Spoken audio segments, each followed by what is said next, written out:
Is Donald Trump about to bring down Canada's government? Sounds like a crazy suggestion, but bear with me on this one.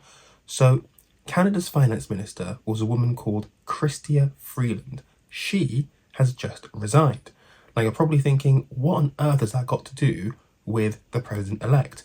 Well, it's all because there's been growing tensions between Freeland and the Prime Minister Justin Trudeau over how exactly to respond to the president-elect's threats of tariffs.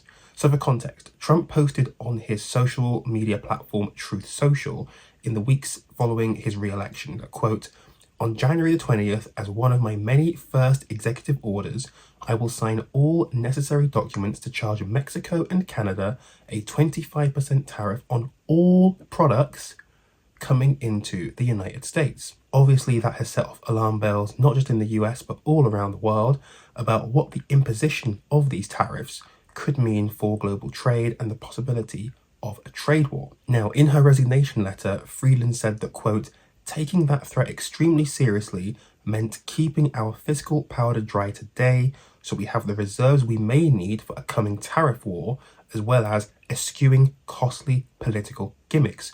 She went on to say that means pushing back against America First economic nationalism with a determined effort to fight for capital and investment and the jobs that they bring.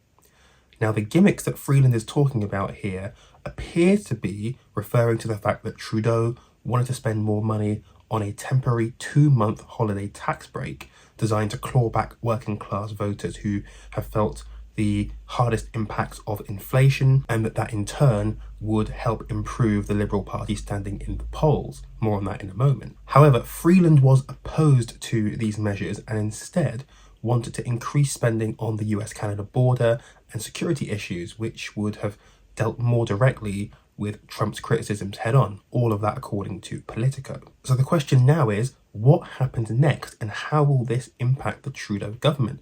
Well, Trudeau has replaced Freeland with longtime ally Dominic LeBlanc. He's Canada's public safety minister.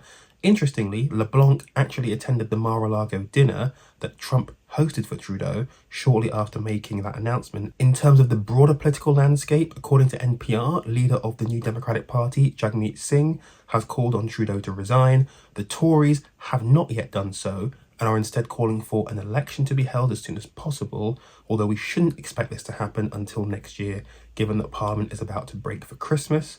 Trudeau is said to be considering his resignation, according to reports, but of course that has not yet been confirmed. He may have done so by the time this video goes out, but of course we'll see. Let's be absolutely clear though that Trudeau's premiership was already in deep trouble. Barring something absolutely extraordinary, it's highly unlikely that he will be Prime Minister of Canada this time next year, not just because of all the intra-party drama going on right now, but because the Liberals are currently 21 points behind the Conservatives in federal election polling, according to CBC News.